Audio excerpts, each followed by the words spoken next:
విద్యార్థి నేత దశ నుంచి ఉద్యమ ప్రస్థానం మొదలుపెట్టి ప్రస్తుత ఎమ్మెల్సీ పదవి వరకు ఆయన ఎన్నో అలుపెరగని పోరాటాలు చేశారు. బెదిరింపులకు లొంగని నైజం, కేసులకు వెనక్కి తగ్గని పోరాట స్ఫూర్తి ఆయన సొంతం. ఆయనే బీఆర్ఎస్ ఎమ్మెల్సీ పల్లా రాజేశ్వర్ రెడ్డి. ఆయన ప్రజావంతమైన రాజకీయాలు, క్రియాశీల నిర్ణయాలు టీఆర్ఎస్ కు ఎంతగానో కలిసి వచ్చాయి. అందుకే ఆయనపై నమ్మకంతో సీఎం కేసీఆర్ కేబినెట్ హోదా కల్పించారు. రైతు సమన్వయ కమిటీ చైర్మన్ గా నియమించారు.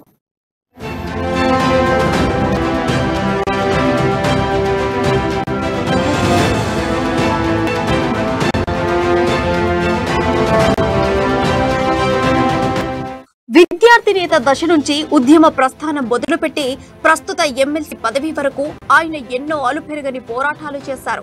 బెదిరింపులకు లొంగని నైజం, కేసులకు వెనక్కి తగ్గని పోరాట స్ఫూర్తి ఆయన సొంతం. ఆయనే బీఆర్ఎస్ ఎమ్మెల్సీ పల్లా రాజేశ్వర్ రెడ్డి. ఆయన ప్రజావంతమైన రాజకీయాలు, క్రియాశీల నిర్ణయాలు టీఆర్ఎస్ కు ఎంతగానో కలిసి వచ్చాయి. అందుకే ఆయనపై నమ్మకంతో సీఎం కేసీఆర్ కేబినెట్ హోదా కల్పించారు. రైతు సమన్వయ కమిటీ చైర్మన్ గా నియమించారు.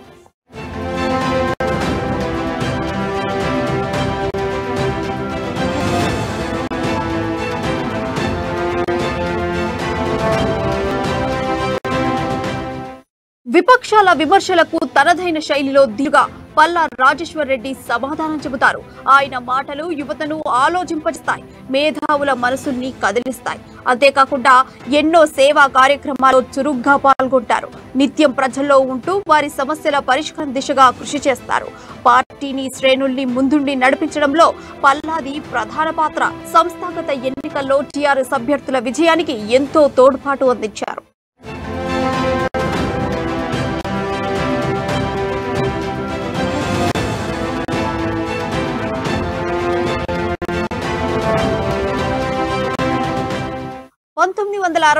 నవంబర్ 4వ తేదీన వరంగల్ జిల్లా సోదేశపల్లి గ్రామంలో పల్లా రాఘవరెడ్డి, అనసూయ దంపతులకు పల్లా రాజేశ్వర్ రెడ్డి జన్మించారు. 10వ తరగతి వరకు హన్మకొండ జిల్లా ధర్మసాగర్ మండలం మల్లికుదురులలోని ప్రభుత్వ ఉన్నత పాఠశాలలో చదివారు. ఖమ్మం ప్రభుత్వ డిగ్రీ కాలేజ్లో ఈయన డిగ్రీ పూర్తి చేశారు. ఉస్మానియా యూనివర్సిటీ నుంచి ఫిజిక్స్ లో పీహెచ్డీ పట్టా పొందారు.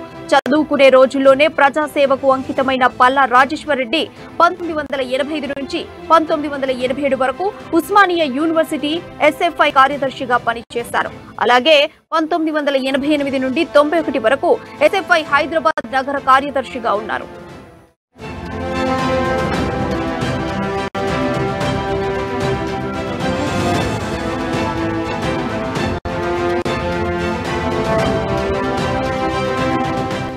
విద్యార్థి సంఘాల నాయకుడిగా ఎస్ఎఫ్ఐలో పనిచేస్తున్నప్పుడే పల్లా రాజేశ్వర్ రెడ్డికి ఎస్ఎఫ్ఐ నాయకురాలు నీలిమతో పరిచయం ఏర్పడింది. పార్టీ అంగీకారం మేరకు పార్టీ పెద్దల సమక్షంలో కులాంతర వివాహం చేసుకున్నారు. 1991లో వీరి వివాహం జరిగింది. పల్లా రాజకీయాలు, కాలేజీ కార్యకలాపాల్లో బిజీగా ఉన్న కుటుంబాన్ని నీలిమ చూసుకుంటూ ఆయనకు తోడ్పాటు అందిస్తోంది. తెలంగాణ ఉద్యమ సమయంలోనూ గాయపడ్డ అనేక మంది విద్యార్థులకు ఆసుపత్రిలో, ఇంట్లో నీలిమ సేవలు చేశారు. పల్లా, నీలిమ దంపతులకు 2 కుమారులున్నారు.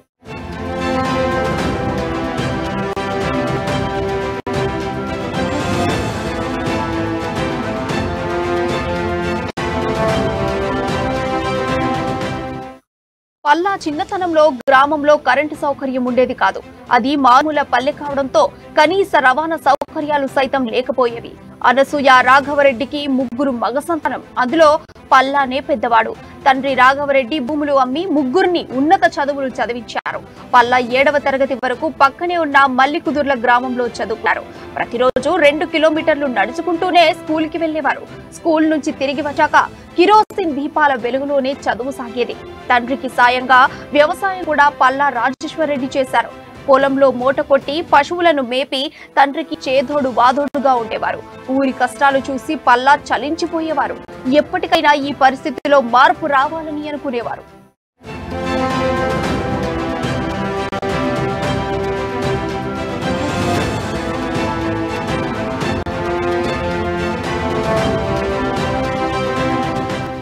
డిగ్రీలో ఉండగా పల్లా అడుగులు ఎస్ఎఫ్ఐ వైపు పడ్డాయి. ఖమ్మంలో బీఎస్సీ మ్యాథమెటిక్స్ చదువుతున్న సమయంలోనే విద్యార్థి సమస్యలపై పోరాటం ప్రారంభించారు. సిపిఐ అనుబంధమైన ఎస్ఎఫ్ఐలో నాయకుడిగా ఎదిగారు. ఆ తర్వాత ఖమ్మం పట్టణ ఎస్ఎఫ్ఐ కార్యదర్శిగా పనిచేశారు.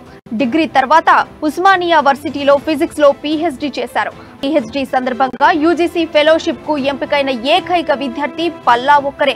ఓవైపు చదువుకుంటూనే హైదరాబాద్ లో విద్యార్థి సంఘాల నాయకుడిగా చురుకైన పాత్ర పోషించారు. అంతేకాకుండా జన విజ్ఞాన వేదికలోనూ హైదరాబాద్ సిటీ సెక్రటరీగా పనిచేశారు. మూఢనమ్మకాలను రూపుమాపడానికి శాస్త్రీయ విధానాల స్థాపన కోసం ఎంతో శ్రమించారు. పాఠశాల, కాలేజీ విద్యార్థుల స్కాలర్షిప్లు, హాస్టళ్ల సమస్యలపై అనేక సార్లు ఉద్యమాలు కూడా చేశారు.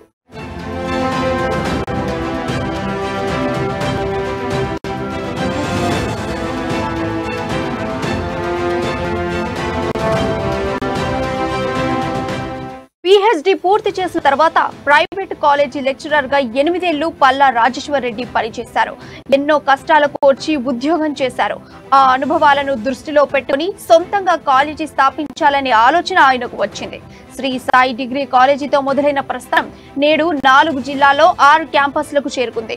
నల్లగొండతో పాటు మెదక్, హైదరాబాద్, రంగారెడ్డి జిల్లాల్లో పల్లా విద్యా సంస్థల్లో 18,000 మంది విద్యార్థులు ఉన్నత విద్య అభ్యసిస్తున్నారు. 1,500 మంది బోధనేతర సిబ్బంది ఉపాధి పొందుతున్నారు. ప్రతి ఏటా 4,000 మంది చదువులు పూర్తి చేసి వివిధ కొలువుల్లో స్థిరపడుతున్నారు. పల్లా రాజేశ్వర్ రెడ్డి కాలేజీల్లో చదివి స్వదేశంలోనే కాదు విదేశాల్లోనూ గొప్ప గొప్ప ఉద్యోగాలు చేస్తున్న వారు ఎందరో ఉన్నారు.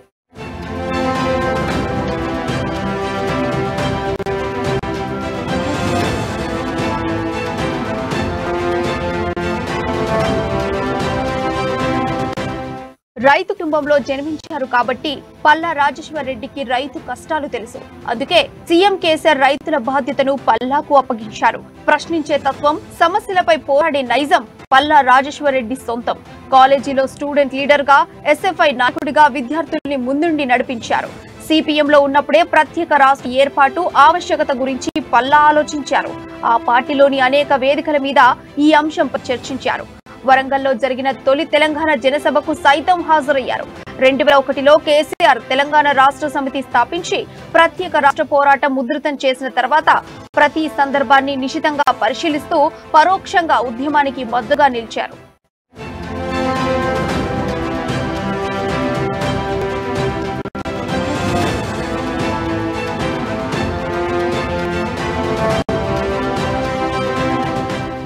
ప్రత్యేక తెలంగాణ పోరాటంలో కేసీఆర్ దీక్ష, ఆ తర్వాత ఉస్మానియా విద్యార్థుల పోరాటం, అమరవీరుల ప్రాణ త్యాగాలు పల్లాను చలింపజేశాయి.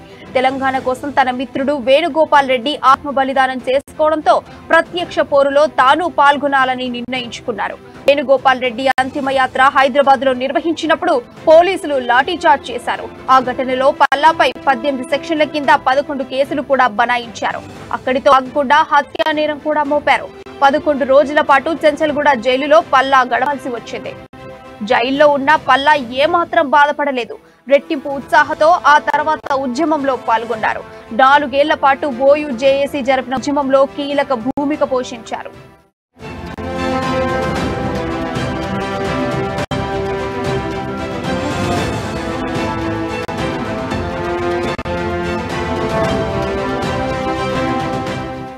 రెండు 2014లో తెలంగాణ రాష్ట్ర సమితిలో చేరిన పల్లా నల్గొండ లోక్సభ నియోజకవర్గం నుండి పోటీ చేసి ఓటమి పాలయ్యారు. అయినా ఏమాత్రం నిరుత్సాహానికి లోను కాలేదు. ఆత్మవిశ్వాసంతో ముందుకెళ్లారు. 2015లో నల్గొండ, వరంగల్ పట్టభద్రుల నియోజకవర్గం నుండి టీఆర్ఎస్ అభ్యర్థిగా పోటీ చేసి తొలిసారి శాసన మండలికి ఎన్నికయ్యారు. పార్టీలో పల్లా రాజేశ్వర్ రెడ్డి ఎంతో క్రియాశీలకంగా పనిచేశారు. 2015లో పార్టీ సభ్యత్వాల నమోదు కార్యక్రమ కన్వీనర్ గా ఉన్నారు. 2018 ముందస్తు ఎన్నికల్లో సీఎం కేసీఆర్ ఎన్నికల ప్రచార బాధ్యతలు నిర్వర్తించారు. ఖమ్మం ఎంపీ ఎన్నికల్లో ఇన్ఛార్జ్ గా పనిచేశారు. ఆ తర్వాత హుజూర్ నగర్ ఉప ఎన్నికల్లోనూ ఇన్ఛార్జ్ గా పనిచేశారు. ఈ ఎన్నికల్లో టీఆర్ఎస్ 43,000 ఓట్ల మెజార్టీతో ఘన విజయం సాధించింది.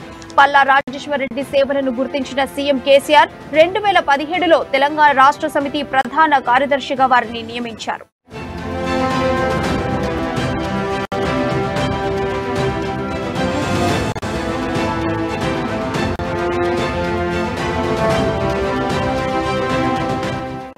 రెట్టింపు ఉత్సాహం ఉత్సాహంతో పనిచేసి 2016లో ప్రభుత్వ విప్ అయ్యారు. 2019 వరకు ప్రభుత్వ విప్ గా కొనసాగారు. అంతేకాకుండా 2018లో శాసనసభలో పబ్లిక్ అకౌంట్స్ కమిటీ సభ్యుడిగా పనిచేశారు. రైతులకు పల్లా సేవలు అవసరమని భావించిన కేసీఆర్ 2019లో ఆయనను రైతు సమన్వయ కమిటీ చైర్మన్ గా నియమించి కేబినెట్ హోదా కల్పించారు. 2021 మార్చిలో నల్గొండ, వరంగల్, ఖమ్మం పట్టభద్రుల నియోజకవర్గానికి జరిగిన ఎన్నికల్లో మరోసారి భారీ మెజార్టీతో ఎమ్మెల్సీగా పల్లా గెలుపొందారు.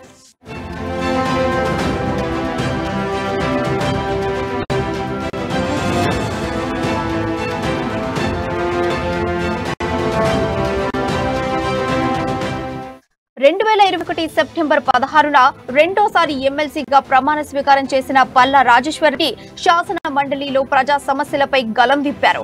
వాటి పరిష్కారం దిశగా కృషి చేశారు.